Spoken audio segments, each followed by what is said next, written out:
Hi everyone, welcome to Knowledge of Law. In this video we talk about POCSO Act 2012 and with the amendment 2019. Guys अगर हम POCSO act की बात करें तो guys इसमें हमने आपके साथ सेक्शन 1 से लेके सेक्शन 31 तक ईच एंड एवरी सेक्शन को आपके साथ डिस्कस किया है। अगर आपने पहले की वीडियो वॉच की है वेल एंड गुड, अगर आपने पहले की वीडियो वॉच नहीं की तो प्लीज़ आप कॉन्सेप्ट क्लैरिटी के लिए पहले की वीडियो को वॉच कर लीजिए।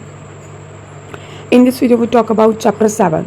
गाइज जो चैप्टर 7 था ये डील करता है स्पेशल कोर्ट को।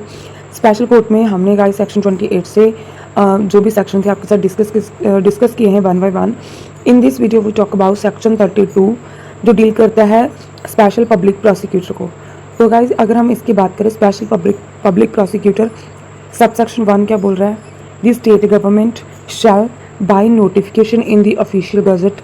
जो स्टेट गवर्नमेंट है ये ऑफिशियल गजट के थ्रू नोटिफाई करेगी किस चीज़ के लिए, appoint a special public prosecutor के लिए।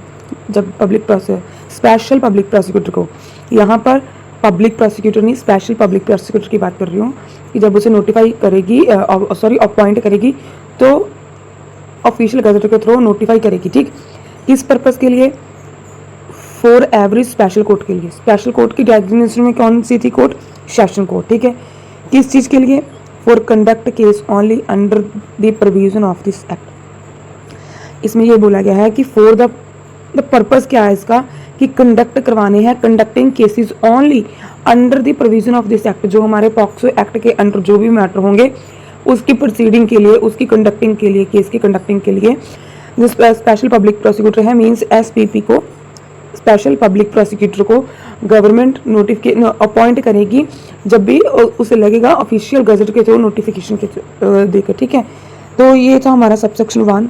अब बात करते हैं सबसेक्शन 2 की। सबसेक्शन 2 में ये चीज़ बताई गई है कि एलिजिबिलिटी की बात की गई है। A person shall be eligible to be appointed as a special public prosecutor under subsection 1 only if he had been in practice for not less than 7 years as an advocate।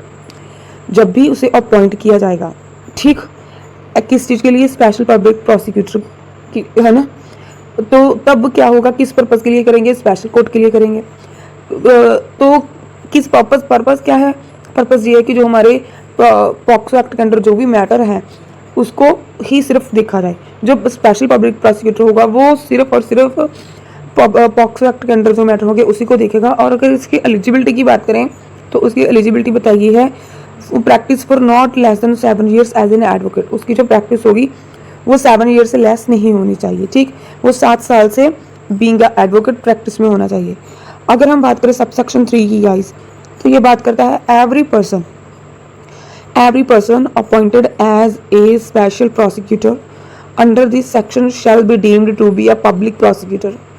क्या बोल रहे हैं, जो भी कोई एवरी पर्सन जब appoint किया जाएगा as a special public prosecutor, ठीक है, तो फिर अंडर दिस सेक्शन, इस सेक्शन के under shall be deemed to be a public prosecutor. मान लो इस एक्ट के उसे कोई एडवोकेट है, ठीक है, ये वाली दोनों फुलफिलमेंट होगी, ये वाली कंडीशन, अब उसे अपॉइंट कर रहे हैं तो उसे गाइस क्या माना जाएगा, shall be deemed to be a public prosecutor ही माना जाएगा with the meaning of clause 4th of section 2 of the CRPC। ठीक, तो प्रोविजन यही बताई गई है कि इसके अकॉर्डिंग ही ये चीज़ provision of the code shall be affect accordingly. जो CRPC की जो प्रोविजन है ये इसे अफेक्ट करती है। ठीक, आई होप आपको इजीली अंडरस्टैंड हो गया हो। आपको थोड़ी इसमें भी रिवीजन करवा देती हूँ।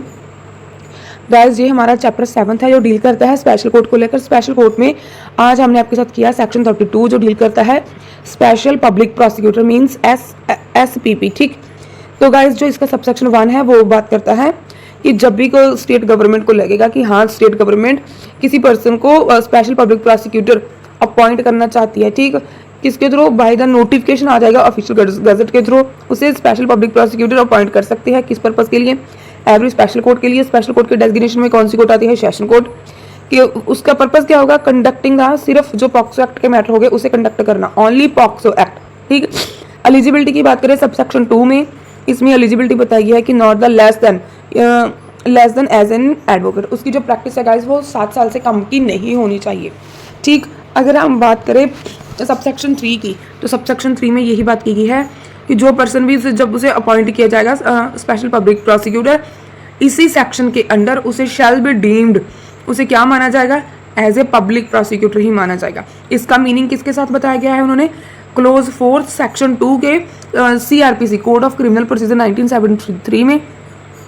एंड इसमें उन्होंने क्या बताया, एंड प्रोविजन जो भी है दैट कोड ये क्रिमिनल प्रोसीजर की शैल बी अफेक्ट अकॉर्डिंगली, इसके साथ ही ये पॉक्सो एक्ट में अफेक्ट करेगी। ठीक, आई होप आपको इजीली अंडरस्टैंड हो जाए। तो हम छोटे छोटे एफर्ट्स करते हैं। अगर गाइस आपको हमारी वीडियोस अच्छी लगती हैं प्लीज़ तो आप इसे लाइक कीजिए, वीडियो को शेयर भी कीजिए अपने फ्रेंड सर्कल के साथ। एंड गाइस इसके साथ आप हमारे चैनल को सब्सक्राइब भी कीजिए। उससे क्या होगा, जब भी हम कोई भी वीडियो नहीं बनाएंगे उसका नोटिफिकेशन आपके पास आएगा। एंड प्लस पॉइंट ये होगा कि हम आपके लिए और वीडियोस बनाने के लिए हमें मोटिवेशन मिलेगी एंड आपके लिए हम और वीडियोस बनाएंगे। ठीक, थैंक्स फॉर वॉचिंग। अगर आपके पास गाइस कोई डाउट है तो प्लीज़ आप हमें नीचे कमेंट कर सकते हैं, या फिर आप अपना कोई भी टॉपिक है लॉ के रिगार्डिंग जिससे आप रीडिंग करना चाहते हो तो प्लीज़ आप हमें बता देना नीचे कमेंट में। हम ट्राई करेंगे कि आपके लिए उस पर भी वीडियो बना दें। Thanks for watching.